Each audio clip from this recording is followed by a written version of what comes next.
You started. Okay, we can edit it. No. No? No edit? All right, Okay. just be loud, which is normal. Okay. Yeah, that's not hard. Do we want to turn that light off too, or that'll help? All right, we'll get started here. Mo will be my clicker person, but we'll just do a little intro. So, thanks for coming, everybody. Welcome to the new year. New year, new us. So, I figured a lot of people are starting a new journey or have been rowing for a long time, and maybe you come to practice and you do our workouts, but you know you want to get better, and you've heard of things called training plans, and or maybe you've trained for other sports, but you don't know exactly kind of how we do things or how we train people here, and you're just curious to learn a little more. So I'm happy to start the new year off with information about how to train, or just training principles. So, next slide. There we go. We'll get there. All right. So what will I be learning today? So at the end of this, you'll be able to define what is training versus just working out. We're going to discuss goals and goal setting. And we're going to teach you the different workout types that are involved in a training plan and how they support different parts of your goals. And then at the end, we're going to master, the SRA plan, so you'll know kind of how we make our plan and how you can be an informed consumer of our plan to tailor it to exactly what you need. So let's define training. So I did what people do, they Google what is training. And these two definitions came up, but I didn't really like them, so I made my own. So to me, the idea of training is the process of enacting a plan to grow, improve, and achieve a goal. All right, so it's that whole process of growth and learning with kind of a goal being your compass to orient you on your journey. So some people's goals are based on, winning a race or any sort of specific event. Some people have specific fitness markers that they want to hit, and some people just want to be healthy and happy and have a good community and feel good in their bodies. All of those are goals that training can help you achieve. So, training versus working out. Have people heard of the square versus rectangle paradigm? So this kind of brings you back to geometry, getting that school back in here. So a square is always a rectangle, but a rectangle is not always a square. I'll let you think about that later. But, so training in rowing always involves a form of working out, but just because you're working out does not mean you're training, all right? So working out is just kind of, you show up, you do whatever the workout is, you kind of move your body, but it's a little bit aimless. It's just show up, you do the thing, and then you go home and you're not really thinking about it too much. Training involves a series of different types of workouts that help you achieve your goal. Make sense? Great. Let's go ahead. So, as a training creates a process-oriented workout regimen to provide further fulfillment and build confidence. So it's, oh my gosh, it's Mark! It's Mark! Famous! Hey,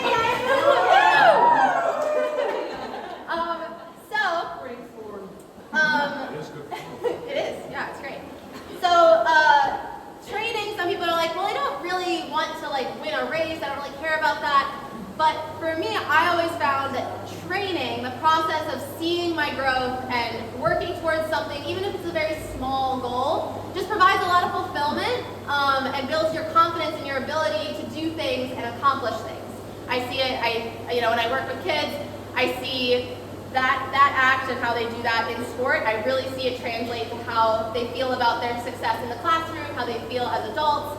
And adults need that too, that building your confidence to set your mind to something and achieve it over time. And that's why I like the idea of training, whether you want to win a race or you just want to be healthy.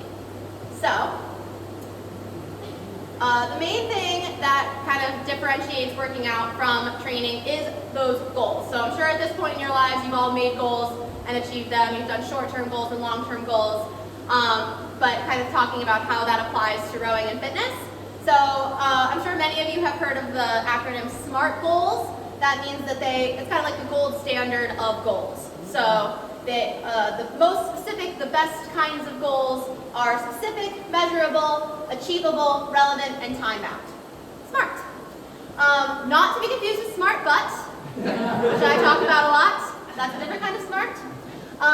So some examples of that.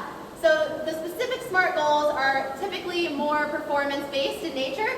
So for example, let's say you're an athlete, you went to Head of the Charles this year, and you had a 5K erg time erg split of 2:12. Maybe your goal would be, by the next Head of the Charles, I want to be a 2:09 split for my 5K. That is a SMART goal because it is specific, measurable, it's achievable, that's not too massive of a split drop, it's relevant because it's what you want to do, and it's time-bound by next Head of the Charles. Some people just have general goals, you're like, I just want to feel fit, I just want to feel good in my body. Those are also great goals to have, and there are ways to find markers that indicate that you feel better, whether it's, I can lift my dog food bag and put it in the container now. That is, having the goal to be able to do that is still a really good goal. So if I have it down here, but if you're ever unsure of your goals and you just kind of want help figuring out some goals, just talk to your coach, we can walk you through that. There are process and performance goals.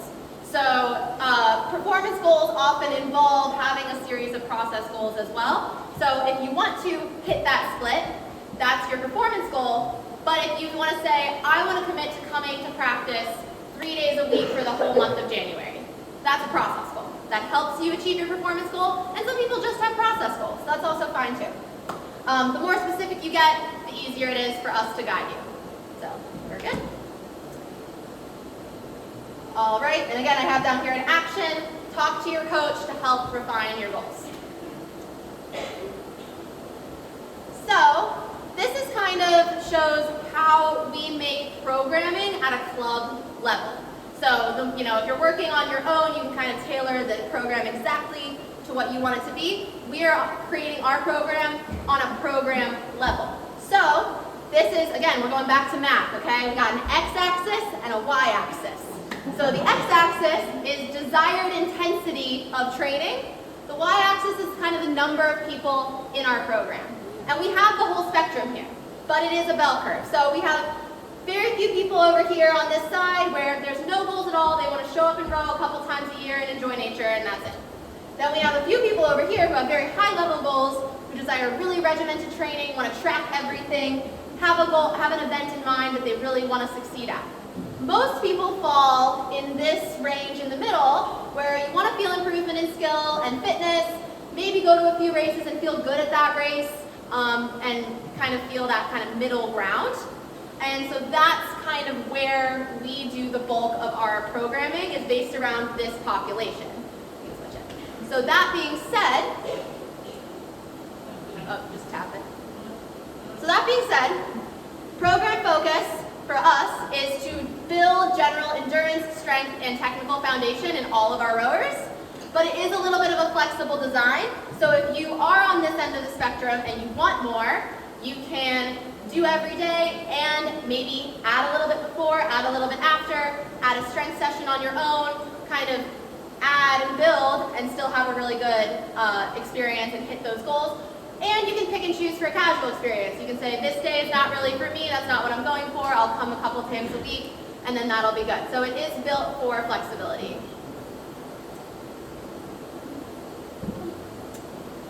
So, the things that make up a training plan are those series of different workouts that are all meant to target different results.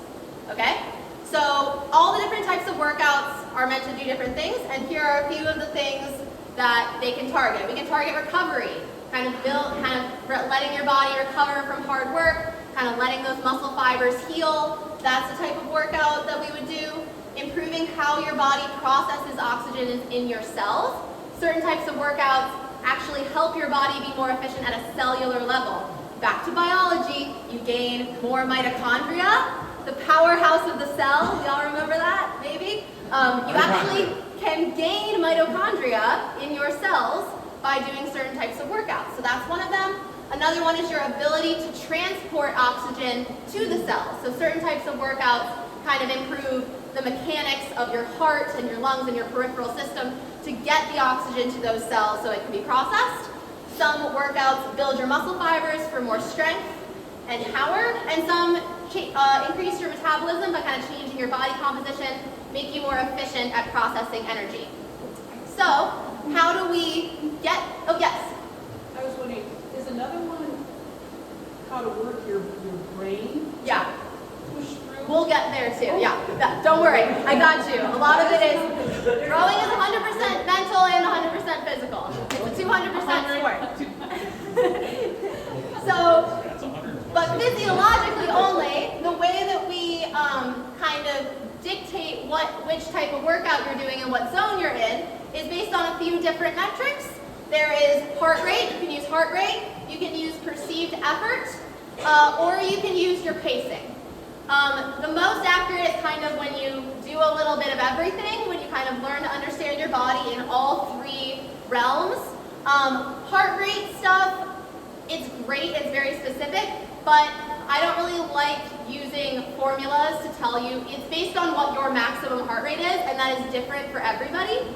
There are things online that tell you it should be this, but I don't like going off of that because everybody is truly a different body.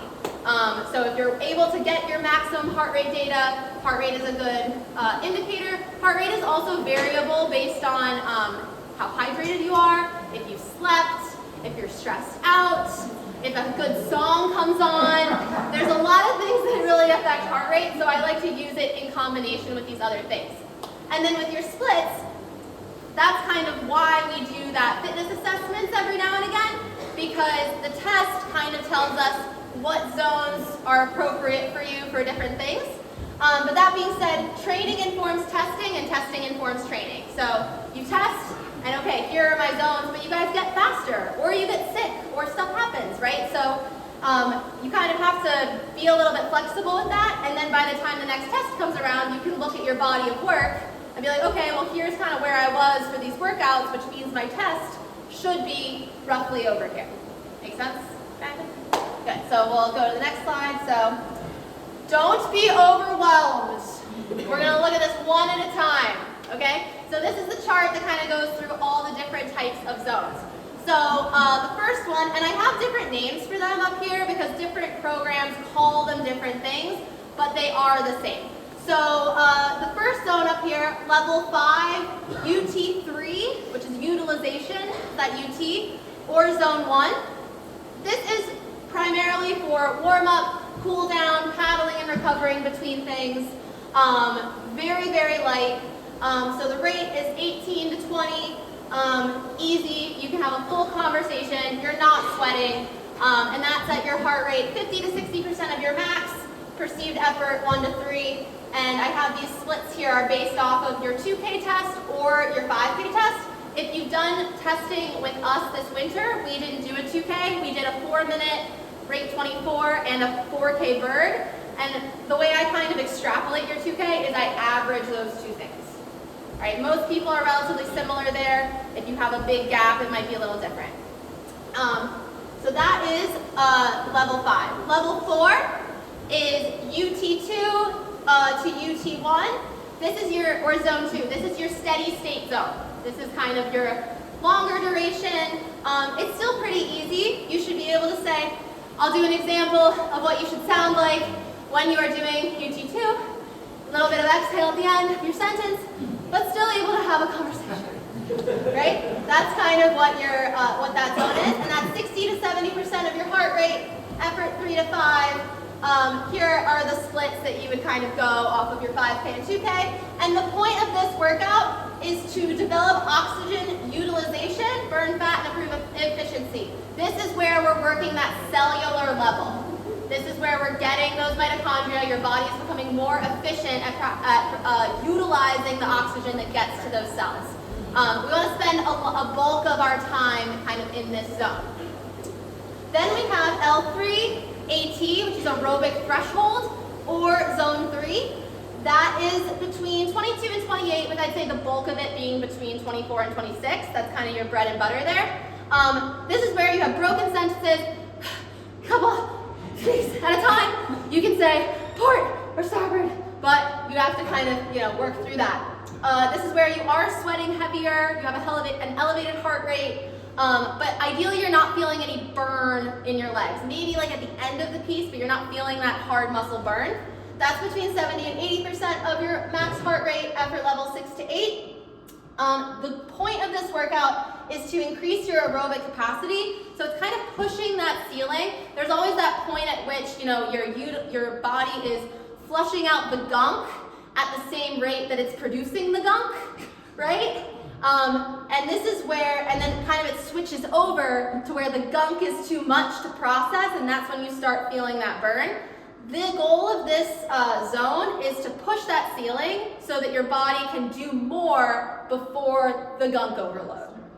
That makes sense. That must have been AP bio. Yes, I'm a biologist. Yeah. Thank you. I don't remember learning You remember the drop? biology. Yeah. That was the AP class. And It was, I yeah. didn't qualify. Yeah, I'm sorry, this is too advanced for you. Another big hallmark of this zone that I really love is that it's a great opportunity to practice your technical skill at some sort of effort. Because at these rates, your drive speed is very similar to your drive speed at race pace. You just have more time to recover. So this is a good opportunity to kind of be a little bit elevated, have the rate up a little bit, but still have the capabilities to work on those technical foundations. Once you get down here, coaches kind of give up. We're like, well, it's muscle memory at this point because it's just too much effort on other things, right? But this is a good time where you can work on that repeatable skill at a little higher of an effort. Next, we have L2, which is known as transport, or this is kind of where our race pace zone tends to be. You can't speak, can't talk, you're heavy breathing, you're sweating, and you are feeling that burn for a pretty sustained amount of time. This is that 80 to 90% heart rate, this is your goal pace, and the thing that this does is it develops your oxygen transport. So it kind of increases your body's ability to get the blood to your peripheral muscles to be able to get utilized. And this is where that mental toughness piece comes in at your racing level speed. So I always say that race pace, you have to practice race pace in order for you to really get used to that burn. Because some people, when you're not trained for it, you hit that burn and your body mentally goes, no, shut it down. And you have to kind of train your mind to work with your body to say, it's okay, I know what this feels like, I know what 5K pace feels like, and I'm confident that I'm able to hold it for the whole race. All right, that doesn't just happen magically. You have to practice the pace in order to really be able to internalize it and feel confident at that race on that race day.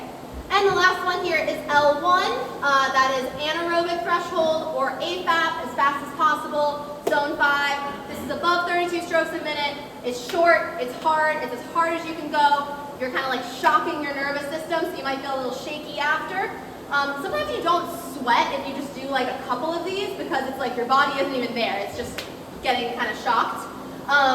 So the point of this is to improve your body composition. So this really helps you build those muscle fibers and build that muscle mass and your power, and that's also what kind of increases your metabolism. The more muscle mass you have, the greater your metabolism, the more efficient you are, and the more power you can create. So those are the zones. Begin squat. And you can always refer back to this later if you're confused.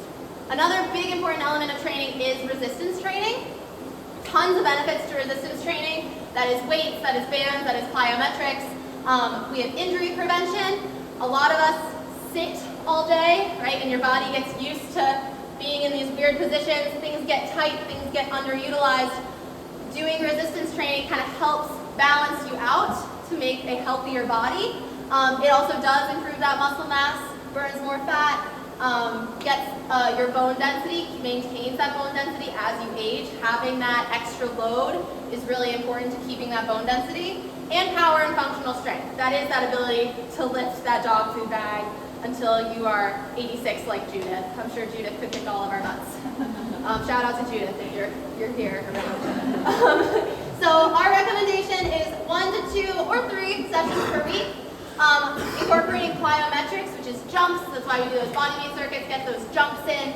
That's also really good for resistance. It's good for bone health and core strengthening. Everything really, I do a lot of core in my AM1 classes. You joke about how I make you plank constantly, but it is really important. Everything goes back to your ability to keep your spine safe, keep your core strong before you move your extremities. So all of that is a benefit. So this is kind of our layout for our training plan. So I'm going to tell you kind of our plan behind our plan, and then how you can kind of adapt it for whatever your goals are. So Monday is typically L4 with a little bit of L1 in there.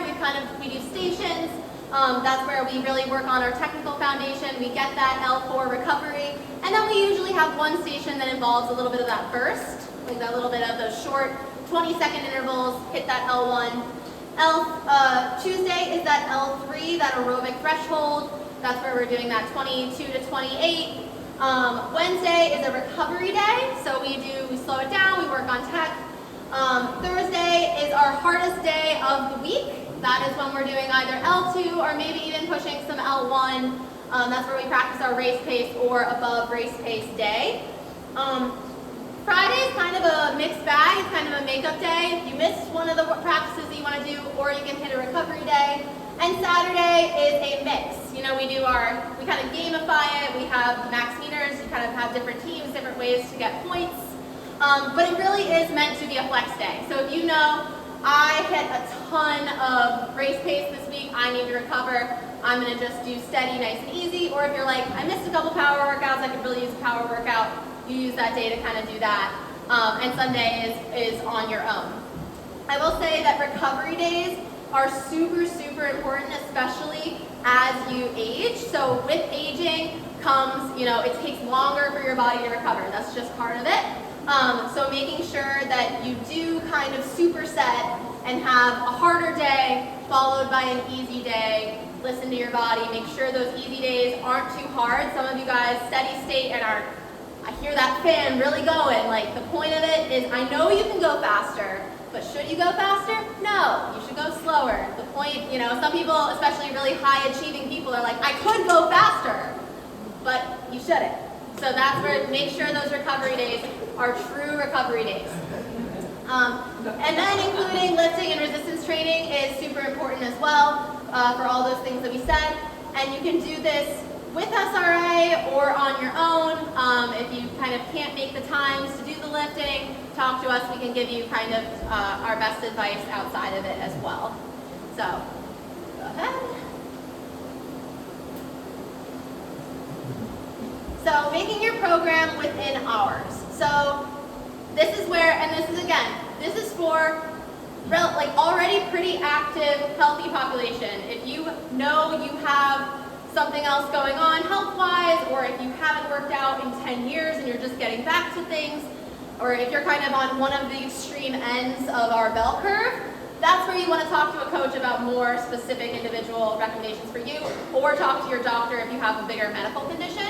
This is for the average SRA rower, what we would recommend for that growth. And that is 1 to 2 L1 power sessions per week, 1 L3 or L2, 2 to 3 L4 recovery sessions between hard days, and then add resistance 1 to 3 times a week. That gives you 4 to 7 sessions if you do the math and change it up a little bit each week per week, and that you'll see a lot of growth within that. If you can only do a couple days a week, that's totally fine. I would just say the main things to get in is make sure you get 1 to 2 L1 power sessions, followed by with recovery day in between, and include a day of resistance. That resistance training can be on the same day that you do an L1 power session or something. You can kind of add in just a little bit of each. That's also fine, but just kind of getting those 3 in, I think, is really important. And you can cross-train any of these workouts. So you can do an L4 recovery day, running, biking, skiing. You can also do a harder day, running, biking, skiing, whatever you do. That's where you just kind of use heart rate and perceived effort to kind of judge where you're at. Yeah? Lauren, if you have to, it's probably not desirable, if you have to have a day where you're both resistance training and erging, is it better to have a steady state combined with resistance, or like a HIIT? Yeah. I feel like Mo can probably speak more to this. I've heard different things. I think in general you want to have the HIIT on the same day as the resistance, but I feel like it depends on the type of L4 you're doing. If you're doing like a 30-minute L4, that's kind of like an extended warm-up, I would say just hit the lifting first, kind of activate that part of your system, and then kind of do the cardio as an extra cool down rather than kind of getting that cardiovascular system going and then trying to light up your nervous system. Is that right? Yeah, lift first. Mo's the lifting expert, so she can also give you more advice on that, but I think that was good question. And if you need any assistance with how to kind of format these things for your life and your situation, feel free to reach out to us all the time. We just want you guys to talk to us more. Advocate for yourself. This is a big one. So, that being said, you can click it. So, advocating for yourself. We do not know how you are feeling. We do not know what is going on in your life. We do not know what your doctor said. We do not know that you were up all night with your kid who was throwing up. We don't know anything. We don't know anything that you don't tell us. So you need to communicate, and we will happily adjust the workout to whatever you need on that day. If you're coming on a Thursday, the last thing I want is for people to be like, I really want to get up and go to the gym and see my friends and work out, but it's a Thursday and I don't feel like I want to do that. I don't think my body's ready for that today. And then they just don't come. You can still come. Just come. Come chat with me, be like, hey, I'm not feeling it today. I'm going to be back there chilling on the Berg or on the sliders. I'm going to do steady state. That is totally fine. This is not, some of you guys are like triggered from college rowing where you're like, if I don't do exactly what the coach says, I will get kicked out of the boat and everything will fall apart. Like, no, that's not what we're doing here. We are here to help you and help your body with what it needs, and you know your body best. So please talk to us, tell us what's going on with it. If you are coming back from being sick, there's also times when you say, I can do something, but then should you do something? That's like the recovery. I could go faster, but should you? Same with if you're coming back from being sick and it's a Thursday and you're like doing pieces and your heart rate's through the roof and you feel like crap, maybe not the best thing. You are not alone. We had several people. Yeah, we had several people do that. Just, it's okay, adjust it. And especially if your back is hurting and you're like, well, I could probably do it. Just don't. Like, you know, if you're questioning something, there's always the bike ergs. If you're like, this kind of hurts, my shoulder, I don't know. You can always do the workout on the Berg. You can always modify. A lot of you are very high achievers or you're stubborn. And I love that about you so much. But also, I want you to stay healthy and take care of yourself. So, make sure we communicate. So, training for a specific event. We won't get too into this because it's a little bit complicated. And I could talk about it forever. But a lot of you are thinking, how do I adapt a training plan for getting ready for a specific event? So factors to consider are physiological, so all those things we talked about with the zones, the cardiac conditioning, the muscular endurance, the power, but then a lot of it's also mental. So the adapting to the feeling of the pace and that mental toughness, and you gotta kind of hit both with that training plan. I would say training plans are both an art and a science. So you have to, do the science to make sure you're hitting all the things that you need for your body, but it's also a little bit of an art of like kind of training your body and your mind to get used to things and work together in that way. So, within the training plan, we have what's called microcycles and macrocycles, and mesocycles, that's somewhere in the middle, but we won't get into that. Basically, it's 3 to 4 week blocks of training that usually goes in a form of like an easier week, a medium week, a hard week, and then we go back to easy. And that's like kind of your total training volume. So, you'll do all the different types of workouts in a week. You'll have your recovery days, you'll have your L1, you'll have your L2, but maybe it's, the L1 is 1 minute the first week, then it's 90 second sets, then it's 2-minute sets, and then it goes back to that one. So that's kind of how you kind of break it down and then build it up. And then the next microcycle, the easy, might be slightly harder than the easy from the last microcycle. You kind of build it up, and that's where you get into macrocycles, which is a bunch of these little 4-week blocks that make up the training plan for the year, or if you're going to the Olympics, 4 years, right? So it all comes together. So that's where coaches kind of typically, if there's a specific event, we work backwards from, okay, here's the event. We want to be peaking at this point. Now let's see how many weeks, okay, how many microcycles do we want? How do we want to prepare within that? So, coaches design SRA program in those 3 to 4 week blocks around either check-in tests, so we might do another test and kind of see, okay, this was your 4 minute before, what's your 4 minute now? Or around erg events or races. So we have the 4702 Head of the Charles piece coming up. People did it last year and liked it. Maybe they didn't like it at the moment, but they've been talking about how much they liked it because it's type 2 fun and you like it once it's done. So we're gonna do it again for people that wanna do that. So our training plan is kind of based around preparing you both physiologically and mentally to get used to that 5K again. So we're kind of incorporating like some more 5K based 20-minute type things, and we're kind of being creative with how to get you prepared for that. And that's kind of how we build our training plans. So, let's see. So additional factors. So your results are impacted by so much more than your workout. You've got nutrition and hydration, technical issues. If you're not erging correctly, you can't get your maximum power because you're not in the correct anatomical positions. If you're injured or have health problems, if you're not sleeping, if you're stressed, or you don't have that confidence in yourself, there's so many things that impact your performance, not just your workout. So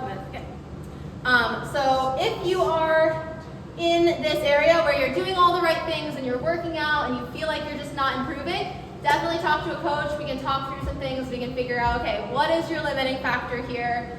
If it's not, the effort you're putting in, if you're showing up and you're doing the things, we can talk through all this stuff and kind of find the thing that might not be working. So, to recap, this is you got a lot of work to do, Mo. So to recap, training. I know. So training is the process of utilizing methodical workouts to achieve a goal. Goals can be for process or performance, and they're like the compass of your training. Different workouts are utilized to achieve different benefits and can be monitored using that heart rate, perceived effort, or your splits and pacing. You need a thoughtful variety of stimuli to produce the best overall results, so you gotta do all the types of workouts to be able to get the maximum results for your body. Our plan is structured for improvement of the majority, and you can add or subtract for whatever your needs are. Advocate for yourself and listen to your body. That's gonna be the biggest thing to making sure that you achieve your goals. And talk to your coaches. Really wanna hammer this down. Talk to your coaches if you want more guidance. Don't just be like, well, I don't know, I'm just gonna keep doing what I do and being sad about it.